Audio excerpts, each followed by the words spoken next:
जय हिंद, वंदे मातरम। प्यारे साथियों, लेखपाल के पेपर नंबर सेट 11 में आपका हार्दिक स्वागत है। उम्मीद है कि साथियों आप लोग स्वस्थ मस्त जबरदस्त होंगे। साथियों, कल का क्लास नहीं चल पाया था, जो तकनीकी खराबी के कारण नहीं चल पाया था। आज का सेशन लेके आए हैं साथियों। इंपॉर्टेंट क्वेश्चन है।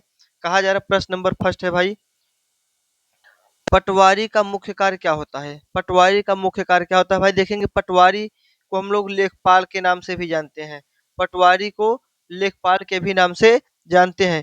इनका मुख्य कार्य होता है साथियों, गांव के भूमि अभिलेख का रख रखाव और सर्वेक्षण करना। सी ऑप्शन बिल्कुल सही जवाब, बी ऑप्शन बिल्कुल सही जवाब हो जाएगा साथियों इस प्रश्न का। ऑप्शन नंबर बी बिल्कुल सही जवाब हो जाएगा इस प्रश्न का। और देखेंगे साथियों, पटवारी का नाम बदलकर लेखपाल किसके शासनकाल में किया गया था? तो चौधरी चरण सिंह के सरकार में इसका नाम बदल करके लेखपाल कर दिया गया था। अगला प्रश्न देखेंगे भाइयों, कहा जा रहा है, किसने यह विचार प्रतिपादित किया कि प्रत्येक गांव का एक गणराज्य होगा? किसका विचार था कि भाई प्रत्येक गांव का एक गणराज्य होगा? तो विचार था महात्मा गांधी का। ऑप्शन नंबर सी बिल्कुल सही जवाब हो जाएगा इस प्रश्न का। सी ऑप्शन बिल्कुल सही जवाब है। देखेंगे प्रश्न नंबर 3 है, इंपॉर्टेंट प्रश्न है भाई। कहा लेखपाल का उल्लेख किस अधिनियम की धारा में है? लेखपाल का उल्लेख किस अधिनियम की धारा में है? तो लेखपाल का उल्लेख भाई उत्तर प्रदेश भू राजस्व अधिनियम 1901 की धारा 23 में है। 1901 की धारा 23 में है। बी ऑप्शन बिल्कुल सही जवाब हो जाएगा इस प्रश्न का। धारा 23 में है। ऑप्शन नंबर बी बिल्कुल सही जवाब है। चौथा देखेंगे भाई, प्रश्न कहा जा रहा है, तहसील स्तर पर राजस्व का मुख्य अधिकारी कौन होता है? तहसील स्तर पर राजस्व का मुख्य अधिकारी भाई तहसीलदार होता है। सी ऑप्शन बिल्कुल सही जवाब हो जाएगा इस प्रश्न का। कहा जा रहा है भाई, खतौनी में कुल कितने कॉलम होते हैं? इंपॉर्टेंट प्रश्न है भाइयों। खतौनी में कितने कॉलम होते हैं? खतौनी में साथियों 13 कॉलम होते हैं। सी ऑप्शन बिल्कुल सही जवाब हो जाएगा इस प्रश्न का। कहा जा रहा है भाई, खतौनी में परिवर्तन कौन करता है? खतौनी में परिवर्तन कौन करता है भाई? तो खतौनी में परिवर्तन तो लेखपाल करता है, लेकिन कानूनगो की अनुमति से। अनुमति किसकी होती है? कानूनगो की। बी ऑप्शन बिल्कुल सही जवाब हो जाएगा। कानूनगो की अनुमति से लेखपाल खतौनी में परिवर्तन करता है। अगला प्रश्न देखेंगे भाइयों, कहा जा रहा है, खतौनी कितने वर्ष में एक बार तैयार की जाती है? तैयार की जाती है खतौनी को तैयार करने में भाई 6 वर्ष का समय लगता है। यहाँ पे डी ऑप्शन बिल्कुल सही जवाब हो जाएगा। खतौनी को तैयार करने में 6 वर्ष का समय लगता है। अगला प्रश्न देखेंगे भाइयों, कहा जा रहा है, आपदा प्रबंधन अधिनियम 2005 की धारा के किस धारा के तहत झूठी चेतावनी के लिए सजा का प्रावधान है? भाई आपदा प्रबंधन अधिनियम 2005 की किस धारा के तहत झूठी चेतावनी के लिए सजा का प्रावधान है भाई? तो वह धारा 54 है। ऑप्शन नंबर डी बिल्कुल सही जवाब हो जाएगा इस प्रश्न का। धारा 54 है। देखेंगे साथियों, कहा जा रहा है, भोपाल गैस त्रासदी 1984 के लिए कौन सी गैस जिम्मेदार थी? भोपाल गैस त्रासदी 1984 के लिए कौन सी गैस जिम्मेदार थी? तो भाई थी methyl isocyanate. Methyl isocyanate. B option बिल्कुल सही जवाब हो जाएगा इस प्रश्न का। साथ ही देखते हुए आगे बढ़ेंगे प्रश्न को। कहा जा रहा है, भारत में प्रोजेक्ट एलिफेंट किस वर्ष शुरू किया गया था? भारत में प्रोजेक्ट एलिफेंट किस वर्ष शुरू किया गया था? तो साथियों ये 1992 में शुरू किया गया था। डी ऑप्शन बिल्कुल सही जवाब हो जाएगा। अगला प्रश्न देखेंगे भाइयों, कहा जा रहा है, पर्यावरण संरक्षण अधिनियम भारत के किस वर्ष भारत में किस वर्ष लागू किया गया था? भारत में किस वर्ष लागू किया गया था? तो भाई पर्यावरण संरक्षण अधिनियम 1986 में लागू किया गया था। 1986 में। सी ऑप्शन बिल्कुल सही जवाब हो जाएगा इस प्रश्न का। और देखेंगे साथियों, 1972 में क्या हुआ था? वन्य जीव वन्य जीव संरक्षण अधिनियम पारित किया गया था। अगला प्रश्न देखेंगे साथियों, कहा जा रहा है, जिला आपदा प्रबंधन प्राधिकरण डीडीएमए का सह अध्यक्ष कौन होता है? डीडीएमए का सह अध्यक्ष कौन होता है? तो भाई इसका सह अध्यक्ष होता है स्थानीय प्राधिकरण का निर्वाचित प्रतिनिधि। स्थानीय प्राधिकरण का निर्वाचित प्रतिनिधि। ऑप्शन नंबर बी बिल्कुल सही जवाब हो जाएगा इस प्रश्न का। प्रश्न नंबर 13 है भाई, कहा जा रहा है, कार्टाजेना प्रोटोकॉल का संबंध किससे है? कार्टाजेना प्रोटोकॉल का संबंध किससे है? तो साथियों इसका संबंध जैव सुरक्षा से है। कार्टाजेना प्रोटोकॉल का संबंध जैव सुरक्षा से है, बायो सेफ्टी से है। अगला प्रश्न देखेंगे साथियों, बंगाल का आतंक किसे कहा जाता है, या बंगाल का आतंक कौन है? तो बंगाल का आतंक भाई जलकुंभी है। कौन है भाई? जलकुंभी है। इसका वैज्ञानिक नाम क्या होता है? इसका वैज्ञानिक नाम होता है साथियों आइकोर्निया। आइकोर्निया इसका वैज्ञानिक नाम है साथियों, आइकोर्निया इसका वैज्ञानिक नाम है। अगला प्रश्न देखेंगे साथियों, कहा जा रहा है मोट्रेक्स रिकॉर्ड, मोट्रेक्स रिकॉर्ड किसको ट्रैक करता है? मोट्रेक्स रिकॉर्ड किसको ट्रैक करता है? तो भाई ट्रैक करता है जोखिमग्रस्त आर्द्र भूमि को, जोखिमग्रस्त आर्द्र भूमि को मोट्रेक्स रिकॉर्ड क्या करता है भाई? ट्रैक करता है। ऑप्शन नंबर बी बिल्कुल सही जवाब हो जाएगा। अगला प्रश्न देखेंगे साथियों, रेड डाटा बुक का प्रकाशन कौन सा संगठन करता है? रेड डाटा बुक का प्रकाशन कौन सा संगठन करता है भाई? रेड डाटा बुक क्या होता है? रेड डाटा बुक के अंतर्गत साथियों ऐसे जीवों को रखा जाता है जो विलुप्ति के कगार पर पहुंच चुके होते हैं। तो इनका भाई इस बुक का प्रकाशन करता है भाई IUCN, IUCN international union for conservation of nature, अंतरराष्ट्रीय प्राकृतिक संरक्षण संघ करता है। ऑप्शन नंबर सी बिल्कुल सही जवाब हो जाएगा साथियों। इसका फुल फॉर्म होता है international union for conservation of nature. अगला प्रश्न देखेंगे साथियों, कहा जा रहा है बनारस हिंदू विश्वविद्यालय का शिलान्यास किसने किया था? बनारस हिंदू विश्वविद्यालय का शिलान्यास किसने किया था भाई? तो इसका शिलान्यास करने वाले थे मदन मोहन मालवीय, पंडित मदन मोहन मालवीय। सी ऑप्शन बिल्कुल सही जवाब हो जाएगा इस प्रश्न का। अगला प्रश्न देखेंगे भाइयों, कहा जा रहा है भारतीय भाषाओं की रक्षा व विकास हेतु हिंदुस्तानी एकेडमी की स्थापना की गई है। हिंदुस्तानी एकेडमी की स्थापना कहाँ की गई साथियों? भारतीय भाषाओं की सुरक्षा व विकास के लिए हिंदुस्तानी एकेडमी की स्थापना प्रयागराज में किया गया है। प्रयागराज, ऑप्शन नंबर डी बिल्कुल सही जवाब हो जाएगा साथियों। यूपी स्पेशल स्टार्ट हो गया क्वेश्चन। अगला प्रश्न देखेंगे, कहा जा रहा है संयुक्त प्रांत का नाम बदलकर कब उत्तर प्रदेश किया गया था? संयुक्त प्रांत का नाम बदलकर उत्तर प्रदेश कब किया गया था भाई? और संयुक्त प्रांत से किसको अलग किया गया था? तो उत्तराखंड को अलग किया गया था और उत्तर प्रदेश नाम रखा गया था भाइयों। तो इसका नाम हो गया था 24 जनवरी 1950 को। ऑप्शन नंबर बी बिल्कुल सही जवाब हो जाएगा। संयुक्त प्रांत का नाम बदलकर उत्तर प्रदेश किया गया था। देखेंगे साथियों, उत्तर प्रदेश से उत्तराखंड को 9 नवंबर 9 नवंबर 9 नवंबर सन 2000 को भाई अलग किया गया था। 9 नवंबर सन 2000 को अलग किया गया था। और भाई संयुक्त प्रांत का नाम बदलकर उत्तर प्रदेश किया गया, इसलिए 24 जनवरी को भाई क्या माना जाता है? उत्तर प्रदेश दिवस मनाया जाता है। 24 जनवरी को उत्तर प्रदेश दिवस के रूप में भी मनाया जाता है। अगला प्रश्न देखेंगे भाइयों, कहा जा रहा है इलाहाबाद में 1857 के संग्राम का नेता कौन था? इलाहाबाद में 1857 के संग्राम का नेता कौन था भाई? तो वह नेता था भाई मौलवी लियाकत अली था। कौन था? मौलवी Liaquat Ali. Option number D बिल्कुल सही जवाब हो जाएगा साथियों। ऑप्शन नंबर डी बिल्कुल सही जवाब है। कहा जा रहा है हिंदुस्तान रिपब्लिकन संगठन HRA की स्थापना कहाँ किया गया? स्थापना कहाँ की गई थी? इसकी स्थापना किया गया था साथियों कानपुर में। कहाँ किया गया था? कानपुर में। ऑप्शन नंबर ए बिल्कुल सही जवाब हो जाएगा। हिंदुस्तान रिपब्लिकन संगठन का स्थापना भाई कानपुर में किया गया था। ऑप्शन नंबर ए बिल्कुल सही जवाब हो जाएगा।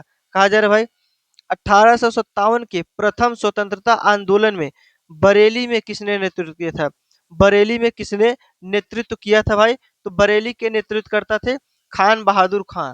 खान बहादुर खां। ऑप्शन नंबर ए बिल्कुल सही जवाब हो जाएगा साथियों। अगला प्रश्न कहा जा रहा है सहारनपुर कितने जिलों की सीमा को स्पर्श करता है?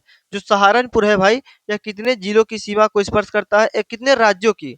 सहारनपुर एक जिला है भाई उत्तर प्रदेश का। यह कितने राज्यों की सीमा को स्पर्श करता है? तो साथियों यह टोटल 3 राज्यों की सीमा को स्पर्श करता है। उसका नाम है उत्तराखंड, हरियाणा और Himachal Pradesh. Option number B बिल्कुल सही जवाब हो जाएगा इस प्रश्न का। कहा जा रहा है भाई उत्तर प्रदेश से प्रकाशित प्रथम हिंदी पत्र साप्ताहिक का नाम क्या था? प्रथम हिंदी पत्र साप्ताहिक का नाम क्या था भाई? तो वह था बनारस अखबार। बनारस अखबार था। ऑप्शन नंबर बी बिल्कुल सही जवाब हो जाएगा साथियों। बी ऑप्शन बिल्कुल सही जवाब है। कहा जा रहा है किसे तोता ए हिंद कहा जाता था? तोता ए हिंद किसे कहा जाता था भाई? तो अमीर खुसरो को तोता ए हिंद कहा जाता है। ऑप्शन नंबर ए बिल्कुल सही जवाब हो जाएगा। कहते हैं भाइयों निम्नलिखित में कौन सा ब्रह्म उपन्यास से कविता लिखता था? ब्रह्म उपन्यास से कविता लिखता था भाई कौन है? तो ब्रह्म उपन्यास से कविता लिखने वाले थे बीरबल। ऑप्शन नंबर ए बिल्कुल सही जवाब हो जाएगा। ब्रह्म उपन्यास में कविता लिखने वाले थे भाई बीरबल। ऑप्शन नंबर ए बिल्कुल सही जवाब है। कहा जा रहा है उत्तर प्रदेश के पहले उर्दू अखबार का नाम क्या था? उत्तर प्रदेश के पहले उर्दू अखबार का नाम क्या था भाई? तो उत्तर प्रदेश के पहले उर्दू अखबार का नाम था सदरूल। सदरूल। ऑप्शन नंबर डी बिल्कुल सही जवाब हो जाएगा। कहा जा रहा है 2011 की जनगणना के अनुसार प्रदेश की वार्षिक वृद्धि दर है। 2011 की जनगणना के अनुसार भाई प्रदेश की वार्षिक वृद्धि दर कितनी थी? 1.85% था, अर्थात 1.85%। ऑप्शन नंबर ए बिल्कुल सही जवाब हो जाएगा साथियों। कहा जा रहा है प्रदेश के किस जिले में एक भी जनजाति नहीं पाई जाती है? उत्तर प्रदेश के किस जिले में भाई एक भी जनजाति नहीं पाई जाती है? तो वह जालौन और अयोध्या है। ऑप्शन नंबर ए बिल्कुल सही जवाब हो जाएगा। जालौन और अयोध्या के भाई जिले में जनजातियां नहीं पाई जाती है। अगला प्रश्न देखेंगे। कहा जा रहा है चौरी चौरा किस जिले में स्थित है? चौरी चौरा घटना किस जिले में स्थित है भाई? तो चौरी चौरा की घटना गोरखपुर में हुआ था। कहाँ हुआ था? गोरखपुर। ऑप्शन नंबर ए बिल्कुल सही जवाब हो जाएगा इस प्रश्न का। जो भी साथी अभी सेशन से जुड़े हैं, वीडियो को लाइक नहीं किए, वीडियो को लाइक कर दें। अगर आप चैनल पे पहली बार से चैनल को सब्सक्राइब भी कर लीजिए साथियों, और अपने दोस्तों तक वीडियो को अवश्य शेयर कर दीजिए। चलिए अगला क्वेश्चन की तरफ चलते हैं। कहा जा रहा है तानसेन का मकबरा कहाँ स्थित है? तानसेन का मकबरा कहाँ स्थित है भाइयों? तो तानसेन का मकबरा ग्वालियर में स्थित है। ऑप्शन नंबर ए बिल्कुल सही जवाब हो जाएगा इस प्रश्न का। ऑप्शन नंबर ए बिल्कुल सही जवाब है। कहा जा रहा है भाई प्रश्न नंबर 32 है, निम्न में कौन बुंदेलखंड का लोक नृत्य नहीं है? बुंदेलखंड का लोक नृत्य नहीं है भाई। तो इनमें से देखेंगे भाई ख्याल नृत्य है, और पाई डंडा नृत्य है, बढ़ैया नृत्य है, राय नृत्य है, इनमें से कोई नहीं। तो भाई इसमें से जो बढ़ैया नृत्य है ये बुंदेलखंड का लोक नृत्य नहीं है। ऑप्शन नंबर सी बिल्कुल सही जवाब हो जाएगा। ख्याल, पाई डंडा और राय नृत्य ये तो है भाई, लेकिन बढ़ैया नहीं है। अगला प्रश्न देखेंगे साथियों। कहा जा रहा है कितनी रेलवे जोन का मुख्यालय उत्तर प्रदेश में है? कितनी रेलवे जोन का मुख्यालय उत्तर प्रदेश में है साथियों? तो कितना रेलवे जोन है उत्तर प्रदेश में? साथियों उत्तर प्रदेश में दो रेलवे जोन है। एक है गोरखपुर, गोरखपुर है, और दूसरा का है भाई प्रयागराज, प्रयागराज। दो रेलवे जोन उत्तर प्रदेश में है। ऑप्शन नंबर बी बिल्कुल सही जवाब हो जाएगा, गोरखपुर और प्रयागराज। ऑप्शन नंबर बी बिल्कुल सही जवाब। देखेंगे साथियों। कहा जा रहा है देश का तीसरा रेल कोच फैक्ट्री स्थापित किया गया है कहाँ पर? देश का तीसरा रेल कोच फैक्ट्री कहाँ पर स्थापित किया गया साथियों? तो स्थापित किया गया रायबरेली में। कहाँ किया गया? रायबरेली में। ऑप्शन नंबर ए बिल्कुल सही जवाब हो जाएगा। कहा जा रहा है भारतवर्ष में प्रथम कृषि प्रथम कृषि विश्वविद्यालय की स्थापना की गई थी। भारतवर्ष में प्रथम कृषि विश्वविद्यालय की स्थापना की गई थी साथियों पंतनगर। ऑप्शन नंबर सी बिल्कुल सही जवाब हो जाएगा इस प्रश्न का। अगला प्रश्न कहा जा रहा है साथियों उत्तर प्रदेश खादी ग्रामोद्योग बोर्ड की स्थापना कब हुई थी?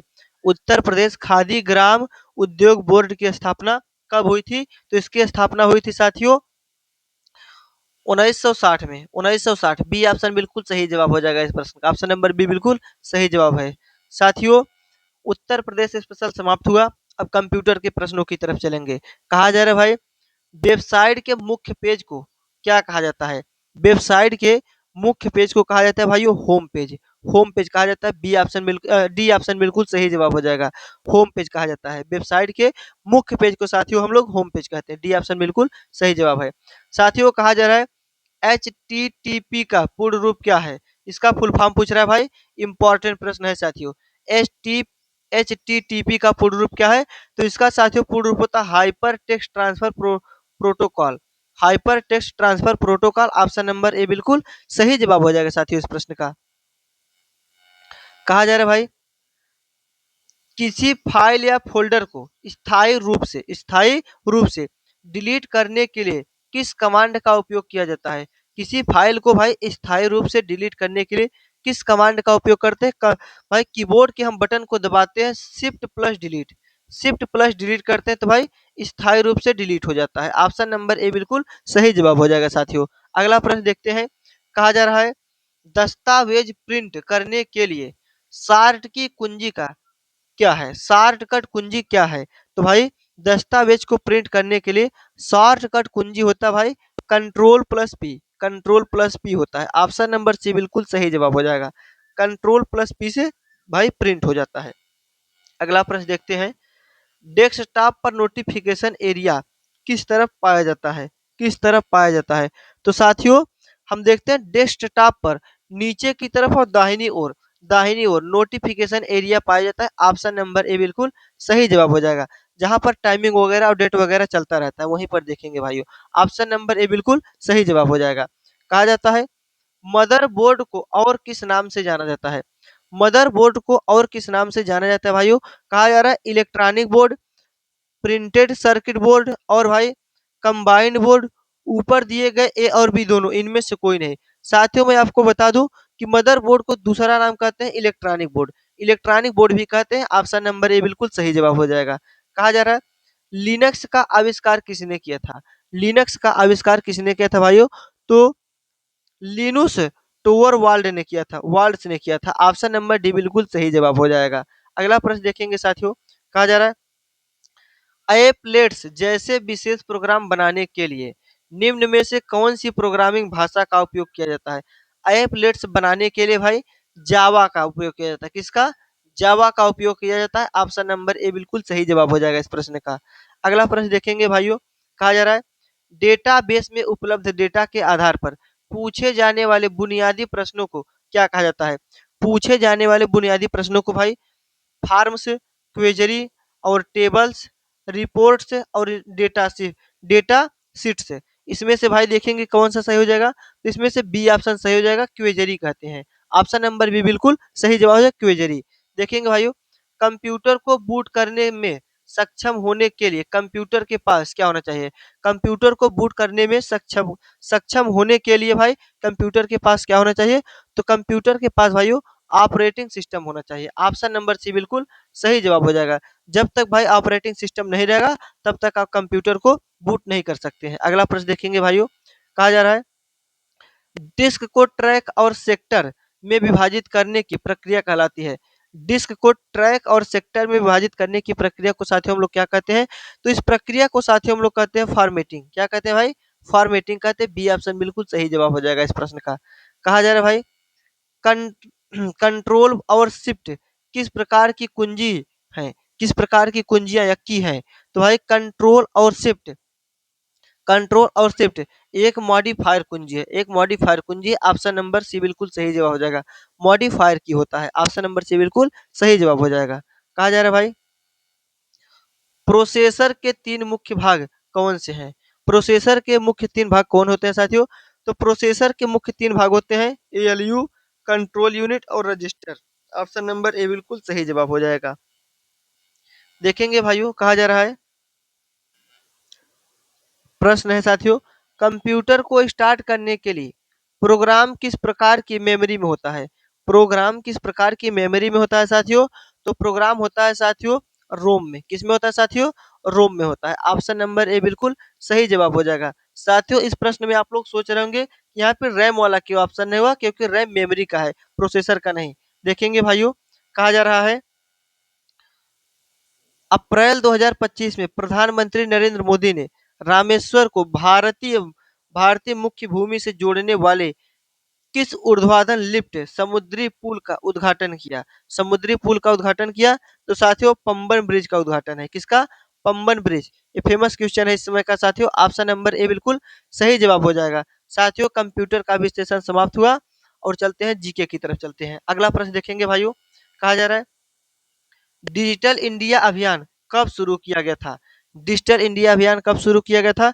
साथियों डिजिटल इंडिया अभियान 2014 में शुरू किया गया था और प्रधानमंत्री नरेंद्र मोदी के द्वारा किया गया था। बी ऑप्शन बिल्कुल सही जवाब हो जाएगा इस प्रश्न का। अगला प्रश्न देखते हैं साथियों उस पौधे का वैज्ञानिक नाम क्या है? उस पौधे का वैज्ञानिक नाम क्या है जिससे हेरोइन नामक अफीम युक्त दवा निकाली जाती है? जिससे हेरोइन नामक अफीम युक्त दवा निकाली जाती है। तो साथियों इस पौधे का नाम हो जाएगा पापावर सोमनीफेरस। पापावर सोमनीफेरस। इस बार साथियों यूपी पुलिस एसआई में भी पूछा गया प्रश्न है साथियों, ये जानते रहिएगा। अगला प्रश्न देखेंगे। कहा जा रहा है संविधान का कौन सा अनुच्छेद उच्च न्यायालयों को अधीनस्थ अदालतों पर आधारित प्रदान करता है, अधिकार प्रदान करता है? अधिकार प्रदान करता है साथियों। तो है अनुच्छेद 235। ऑप्शन नंबर सी बिल्कुल सही जवाब हो जाएगा। संविधान का अनुच्छेद 235 है जो उच्च न्यायालय को अधीनस्थ अदालतों पर अधिकार प्रदान करता है। सी ऑप्शन बिल्कुल सही जवाब हो जाएगा। कहा जा रहा है भाई संसद के दो क्रमिक सत्रों के बीच का समय अंतराल किससे अधिक नहीं होना चाहिए? भाई किससे अधिक नहीं होना चाहिए? तो 6 माह से अधिक नहीं होना चाहिए। ऑप्शन नंबर बी बिल्कुल सही जवाब हो जाएगा। 6 माह से अधिक नहीं होना चाहिए। अगला प्रश्न देखेंगे साथियों। कहा जा रहा है पूर्ण दहन के दौरान पूर्ण दहन के दौरान गैस स्टोव के बर्नर में उत्पन्न लौह का रंग कैसा होता है? यदि भाई किसी आग, देखो गैस स्टोव के यदि पूर्ण दहन होगा, गैस स्टोव में यदि आग का पूर्ण दहन होगा तो भाई गैस का रंग नीला हो जाएगा, जलने वाली ज्वाला का रंग कैसा हो जाएगा? नीला हो जाएगा। यदि अपूर्ण दहन होता है तो लाल हो सकता है या पीला हो सकता है, लेकिन पूर्ण दहन में कैसा जलता है? नीला जलता है। अगला प्रश्न देखेंगे साथियों, लॉर्ड कर्जन द्वारा भारतीय विश्वविद्यालय अधिनियम किस वर्ष पारित किया गया था? भारतीय विश्वविद्यालय अधिनियम किस वर्ष पारित किया गया था? तो साथियों यह 1904 में पारित किया गया था। सी ऑप्शन बिल्कुल सही जवाब हो जाएगा। ऑप्शन नंबर सी बिल्कुल सही जवाब है। कहा जा रहा है प्रसिद्ध संगीतकार तानसेन अक्सर किसके शासनकाल के दरबार में गाते थे? अक्सर किसके शासक के दरबार में गाते थे भाई? तो वह गाते थे अकबर के दरबार में। किसके? अकबर के दरबार में गाते थे। ऑप्शन नंबर ए बिल्कुल सही जवाब हो जाएगा। तानसेन को भाई अकबर का दरबारी कवि के भी नाम से जाना जाता है। ऑप्शन नंबर ए बिल्कुल सही जवाब है। कहा जा रहा है भारत का केंद्रीय आलू संधान संस्थान कहाँ स्थित है? आलू अनुसंधान संस्थान कहाँ स्थित है? तो साथियों यह स्थित है शिमला में। कहाँ स्थित है? शिमला। ऑप्शन नंबर सी बिल्कुल सही जवाब हो जाएगा, शिमला में स्थित है। और भाई चावल कहाँ है? कटक में। ऑप्शन नंबर सी बिल्कुल सही जवाब, चावल का कटक में। अगला प्रश्न देखेंगे, कहा जा रहा है भाइयों हाल ही में किस देश के सादो खानों को यूनेस्को की विश्व धरोहर सूची में शामिल किया गया है? सादो खानों को यूनेस्को की विश्व धरोहर सूची में शामिल किया गया है और जुलाई 2024 में। तो भाइयों कौन है? वह हो जाएगा जापान। ऑप्शन नंबर सी बिल्कुल सही जवाब हो जाएगा, जापान है। अगला प्रश्न देखेंगे साथियों, कहा जा रहा है निम्नलिखित में कौन सा सिंथेटिक फाइबर का उदाहरण नहीं है?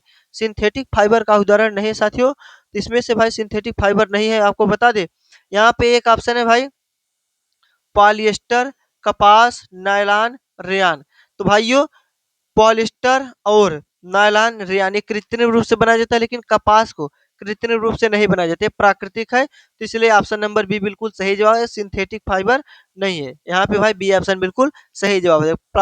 पॉलिएस्टर, नायलॉन, रेयान, भाई ये तीनों क्या है? सिंथेटिक फाइबर है। अगला प्रश्न देखेंगे, कहा जा रहा है जंतु जगत में सबसे बड़ा संघ कौन सा होता है? साथियों जंतु जगत का सबसे बड़ा संघ होता है आर्थ्रोपोडा। सबसे बड़ा संघ कौन सा होता है? आर्थ्रोपोडा है। ऑप्शन नंबर डी बिल्कुल सही जवाब हो जाएगा। ऑप्शन नंबर डी बिल्कुल सही जवाब है। कहा जा रहा है निम्नलिखित में कौन सी अक्षांश की सबसे लंबी समांतर रेखा है? अक्षांश की सबसे लंबी समांतर रेखा साथियों भूमध्य रेखा है, भूमध्य रेखा। ऑप्शन नंबर डी बिल्कुल सही जवाब हो जाएगा। अगला प्रश्न है भाई, कहा जा रहा है नीति आयोग के उपाध्यक्ष की नियुक्ति कौन करता है? नीति आयोग के उपाध्यक्ष की नियुक्ति कौन करता है? तो साथियों नीति आयोग के उपाध्यक्ष की नियुक्ति भारत के प्रधानमंत्री करते हैं। बी ऑप्शन बिल्कुल सही जवाब हो जाएगा। अगला प्रश्न देखेंगे, कहा जा रहा है निम्नलिखित में कौन सा प्रेरक कारक काला जार अजार नहीं भाई काला जार होता है? कालाजार, कालाजार रोग का कारण बनता है। कालाजार रोग का कारण कौन बनता है भाई? प्रोटोजुआ के कारण कालाजार रोग होता है। ऑप्शन नंबर सी बिल्कुल सही जवाब हो जाएगा। साथियों हम 65 क्वेश्चन को करा चुके हैं, अभी 15 क्वेश्चन और बचा है। लेकिन अभी तक भाई अगर वीडियो को लाइक नहीं किया है तो लाइक कर दीजिए, और मैंने कहा चैनल पे अगर आप पहली बार आए भाई तो चैनल को सब्सक्राइब भी कर लीजिए, ताकि ऐसी वीडियो आपको डेली मिलती रहे। चलिए, कहा जा रहा है स्वामी विवेकानंद द्वारा और 1897 में निम्नलिखित में से किसकी स्थापना की गई थी? निम्नलिखित में से किसकी स्थापना की गई थी? तो साथियों 1897 में स्वामी विवेकानंद द्वारा रामकृष्ण मिशन की स्थापना किया गया था। Ramakrishna Mission. Option number C बिल्कुल सही जवाब हो जाएगा। कहा जा रहा है प्रसिद्ध प्लासी का युद्ध बंगाल के नवाब सिराजुद्दौला और ब्रिटिश ईस्ट इंडिया कंपनी के बीच किस वर्ष लड़ा गया था? सिराजुद्दौला और ब्रिटिश ईस्ट इंडिया कंपनी के बीच किस वर्ष लड़ा गया था? तो साथियों 1757 में लड़ा गया था। बी ऑप्शन बिल्कुल सही जवाब हो जाएगा। बी ऑप्शन बिल्कुल सही जवाब हो जाएगा इस प्रश्न का। अगला प्रश्न है भाई, कहा जा रहा है भारतीय स्वतंत्रता संग्राम की एक दुखद घटना जलियांवाला बाग हत्याकांड अमृतसर में किस तारीख को हुआ था? जलियांवाला बाग हत्याकांड ये तो भाई अमृतसर में हुआ था। और किस तारीख को हुआ था? तो हुआ था 13 अप्रैल 1919 को हुआ था। ऑप्शन नंबर ए बिल्कुल सही जवाब हो जाएगा। भाई देखेंगे अमृतसर में जलियांवाला बाग हत्याकांड हुआ था 13 अप्रैल 1919 को। अगला प्रश्न साथियों, कहा जा रहा है स्वतंत्र भारत के निर्माण के लिए गठित संविधान सभा का प्रथम अधिवेशन नई दिल्ली में कब शुरू हुआ था? प्रथम संविधान सभा का अधिवेशन नई दिल्ली में कब शुरू हुआ था साथियों? तो इस प्रश्न का सही जवाब हो जाएगा साथियों 9 दिसंबर 1946 को हुआ था। 9 दिसंबर 1946 को ऑप्शन नंबर डी बिल्कुल सही जवाब हो जाएगा इस प्रश्न का। अगला प्रश्न देखेंगे भाइयों, कहा जा रहा है भारतीय संसदीय प्रणाली के अनुसार भारत की संसद के राज्य सभा उच्च सदन के पदेन पदेन अध्यक्ष कौन होते हैं? उच्च सदन के पदेन अध्यक्ष कौन होते हैं? साथियों उच्च सदन के पदेन अध्यक्ष होते हैं भारत के उपराष्ट्रपति। ऑप्शन नंबर बी बिल्कुल सही जवाब हो जाएगा, भारत के उपराष्ट्रपति होते हैं। कहा जा रहा है किस आंदोलन के लिए महात्मा गांधी द्वारा करो या मरो का नारा दिया गया था? करो या मरो का नारा भाई किस आंदोलन के समय दिया गया था? तो भारत छोड़ो आंदोलन के समय भाइयों महात्मा गांधी ने करो या मरो का नारा दिया था। ऑप्शन नंबर बी बिल्कुल सही जवाब हो जाएगा। कहा जा रहा है शिक्षा के अधिकार को मौलिक अधिकार का दर्जा किस संविधान संशोधन द्वारा प्रदान किया गया था? शिक्षा के अधिकार को मौलिक अधिकार का दर्जा किस संविधान संशोधन द्वारा भाई प्रदान किया गया था? तो यह किया गया था साथियों 86वें संशोधन 2002 के तहत। 86वें संशोधन 2002 के तहत किया गया था। ऑप्शन नंबर ए बिल्कुल सही जवाब हो जाएगा। कहा जा रहा है रेडियो धर्मी रेडियो धर्मियता नापी जाती है। रेडियो धर्मियता किससे नापी जाती है साथियों? तो ये मापी जाती है गीगर मूलर काउंटर से। गीगर मूलर काउंटर से मापी जाती है रेडियो धर्मियता। ऑप्शन नंबर ए बिल्कुल सही जवाब हो जाएगा। कहा जा रहा है भाइयों जैन धर्म में तीन रत्न जैन धर्म में तीन रत्न त्रिरत्न दिए जाते हैं, उन्हें उन्हें निर्वाण का मार्ग कहा जाता है, वो क्या कहलाते हैं? निर्वाण का मार्ग कहा जाता है, उन्हें क्या कहते हैं भाइयों? तो उन्हें कहते हैं सही विश्वास, सही ज्ञान और सही आचरण। ऑप्शन नंबर डी बिल्कुल सही जवाब हो जाएगा। सही विश्वास, सही ज्ञान और सही आचरण को ही क्या कहते हैं भाई? जैन धर्म में तीन रत्न कहते हैं और निर्वाण का मार्ग बनता है। ऑप्शन नंबर डी बिल्कुल सही जवाब है। अगला प्रश्न देखेंगे साथियों, कहा जा रहा है प्रसिद्ध चित्रकार मीर सैयद अली चित्रकारी हेतु किस मुगल शासक के सहयोगी थे? किस मुगल शासक के सहयोगी थे? तो साथियों यह सहयोगी थे हुमायूं के। ऑप्शन नंबर बी बिल्कुल सही जवाब हो जाएगा, हुमायूं के सहयोगी थे। ऑप्शन नंबर बी बिल्कुल सही जवाब है। कहा जा रहा है भारत के मुख्य न्यायाधीश के डी भारत के उपराष्ट्रपति के संविधान की प्रस्तावना में निम्नलिखित में से किस प्रकार की स्वतंत्रता का उल्लेख नहीं है? किस प्रकार की स्वतंत्रता का उल्लेख नहीं है? साथियों विचार की स्वतंत्रता का है, अभिव्यक्ति की स्वतंत्रता का है, विश्वास की स्वतंत्रता का है, लेकिन आर्थिक स्वतंत्रता का अधिकार नहीं है। साथियों यहाँ पे सी ऑप्शन बिल्कुल सही जवाब हो जाएगा, आर्थिक स्वतंत्रता। ऑप्शन नंबर सी बिल्कुल सही जवाब है। कहा जा रहा है करंट अफेयर्स का क्वेश्चन भाइयों, कहा जा रहा है एएफएफ अंडर 19 चैंपियंस 2025 का खिताब किसने जीता? अर्थात भाई साफ अंडर 19 चैंपियंस 2025 का खिताब किसने जीता? तो जीतने वाला देश बन गया है भारत। ऑप्शन नंबर सी बिल्कुल सही जवाब हो जाएगा, भारत जीता है भाइयों। ऑप्शन नंबर सी बिल्कुल सही जवाब है। कहा जा रहा है 20 मई 2025 को पीएम मोदी द्वारा संशोधित 78वीं विश्व स्वास्थ्य सभा का विषय क्या था? विश्व स्वास्थ्य सभा का विषय क्या था भाइयों? इसका सभा का विषय था स्वास्थ्य के लिए एक विश्व। स्वास्थ्य के लिए भाइयों एक विश्व। ऑप्शन नंबर डी बिल्कुल सही जवाब हो जाएगा, स्वास्थ्य के लिए एक विश्व हो जाएगा, इसका थीम था। अगला प्रश्न देखेंगे साथियों, कहा जा रहा है 15वें संसद रत्न पुरस्कार 2025 में किस राज्य ने सर्वाधिक पुरस्कार जीते? 15वें संसद रत्न पुरस्कार 2025 में किस राज्य ने सर्वाधिक पुरस्कार जीते? तो जीतने वाला राज्य है साथियों महाराष्ट्र। ऑप्शन नंबर सी बिल्कुल सही जवाब हो जाएगा, महाराष्ट्र। सी ऑप्शन बिल्कुल सही जवाब हो जाएगा इस प्रश्न का। कहा जा रहा है साथियों 80 नंबर के प्रश्न पे हम चल चुके हैं। कहा जा रहा है पूर्ण साक्षरता हासिल करने वाला भारत का पहला राज्य कौन बन गया है? भारत का पहला राज्य कौन बन गया है साथियों? बन गया है मिजोरम। मिजोरम बन गया है। ऑप्शन नंबर ए बिल्कुल सही जवाब हो जाएगा। दो प्रश्न और बचा है साथियों केवल, बस इसको पढ़ा करके समाप्त करते हैं, सेशन को समाप्त कर देंगे। कहा जा रहा है 10वीं कक्षा के सभी छात्रों के लिए 10वीं कक्षा के सभी छात्रों के लिए रोबोटिक्स शिक्षा को अनिवार्य करने वाला पहला राज्य कौन बन गया? इंपॉर्टेंट प्रश्न है साथियों, वेरी वेरी मोस्ट इंपॉर्टेंट है। रोबोटिक्स शिक्षा को अनिवार्य करने वाला पहला राज्य भाई केरल है। ऑप्शन नंबर डी बिल्कुल सही जवाब है, डी ऑप्शन बिल्कुल सही जवाब है। कहा जा रहा है भाइयों दुनिया का पहला मानव मूत्राशय का सफल सफल प्रत्यारोपण किस देश ने किया? या सफल परीक्षण किस देश ने किया? तो अमेरिका ने किया है। ऑप्शन नंबर डी बिल्कुल सही जवाब हो जाएगा। साथियों आज का सेशन यहाँ पे समाप्त होता है, लेकिन मैं आपको बता दूं साथियों कि कल आपको यूपी स्पेशल जीके का क्लास मिलेगा, जिसमें साथियों लगभग 300 से 400 प्रश्नों का सेट होगा और संपूर्ण यूपी जीके का होगा भाई। और पूरा जीके को कवर कर देंगे वन शॉट वीडियो में लगभग। तो साथियों आप लोग कल का सेशन छोड़िएगा मत। धन्यवाद।